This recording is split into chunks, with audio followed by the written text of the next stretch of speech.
ఒకప్పుడు ఒక చిన్న గ్రామంలో రాజు అనే కుక్క ఉండేది. అది గోధుమ రంగులో, పొడవాటి చెవులతో చాలా అందంగా ఉండేది.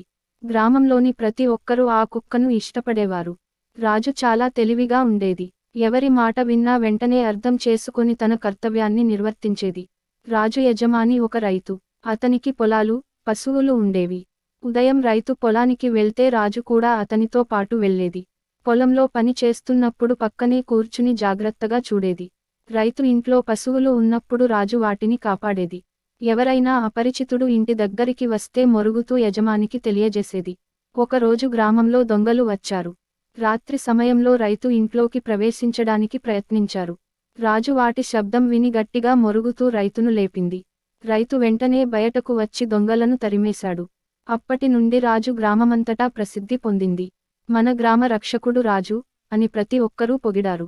కానీ రాజు కేవలం కాపలాదారుడే కాదు, మంచి మిత్రుడు కూడా.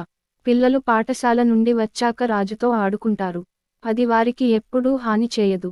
ఎవరైనా బాధలో ఉన్నా దగ్గరికి వెళ్లి తోక ఊపుతూ సంతోషపరుస్తుంది. ఆ ప్రేమతో అందరూ దానిని కుటుంబ సభ్యుడిగా భావించేవారు. ఒకసారి రైతు బిడ్డ బావిలో పడిపోయాడు. ఆ చిన్నవాడు కేకలు వేస్తుండగా రాజు దాన్ని గమనించింది. అది వెంటనే బావి దగ్గరికి వెళ్లి గట్టిగా మొరుగుతూ గ్రామస్తులను పిలిచింది. ప్రజలు పరుగెత్తుకుంటూ వచ్చి ఆ బాలుడిని రక్షించారు.